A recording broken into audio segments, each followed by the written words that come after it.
Welcome back guys, John here from Optics Warehouse.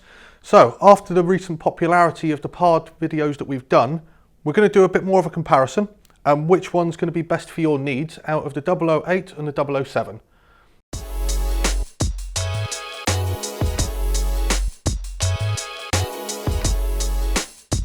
So guys, let's get started. It all depends on what you're going to be using the rifle for. So to put it simply, if you're going to have a dedicated night vision weapon with a dedicated scope, the 008 is the clear choice for that one.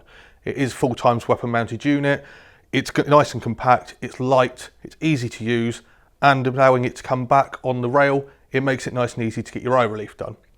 Now, on the other hand, if you're going to be using it and it's a crossover rifle where you've got either a bit of range time or daylight hunting, and you want to move that across to also lending itself to night vision, that's when the 007 is going to come into its own.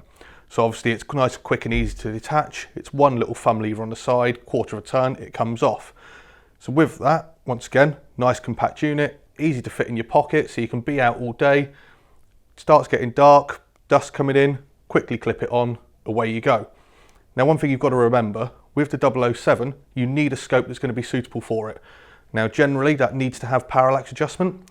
It needs to have a fairly good objective lens size, something like a 44 is generally your minimum that you're going to want to use it with.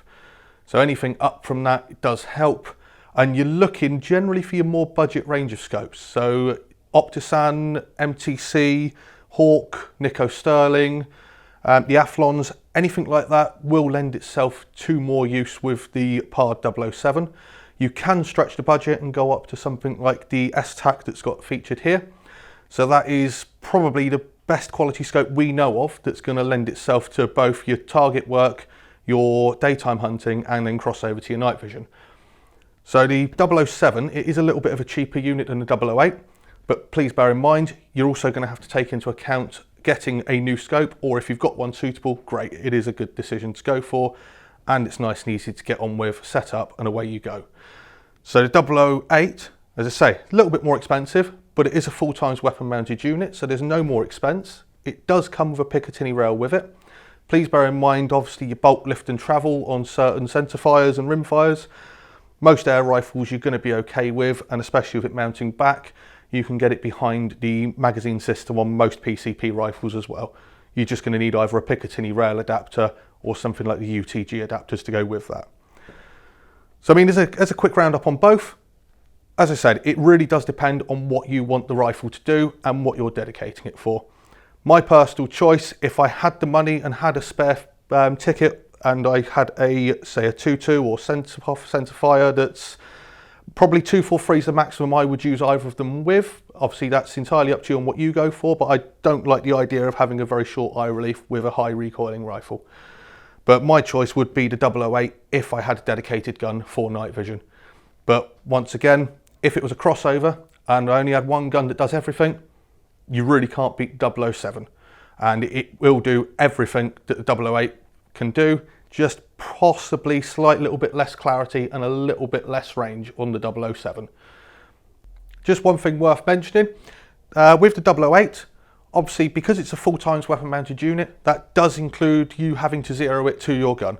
So quick easy steps with it. It's a one-shot zero feature on there. So you put it on, fire down range, obviously that puts the print on the target from where your bullet's impacted, keep the gun dead still, and you move the reticle down until it lines up with that bullet hole. Next shot you do should theoretically be on that hole. Obviously do a few shots each time just to make sure you are bang on where you need to be. Whereas with the 007, as long as your scope's zeroed, and once you've set that up correctly and you've got the reticle nice and clear, that should be on zero as same as your rifle would normally, and taking it on and putting it off and putting it on, you shouldn't have a problem with that. Hope that helps you with that, guys. And if there is any more questions or anything you'd like to know, please feel free to comment or give us a call and we'll do what we can. Stay tuned for more videos. Hi guys, Scott here. I'd just like to remind you that all the scopes you see featured in our videos are available from the Optics Warehouse shop. What I'd also like to remind you of is our scope out guarantee. Any scope which you buy from us, within 60 days if you're unhappy, return it to us and we'll give you a full credit refund towards your next scope. More information can be found in the link below, and thank you for watching.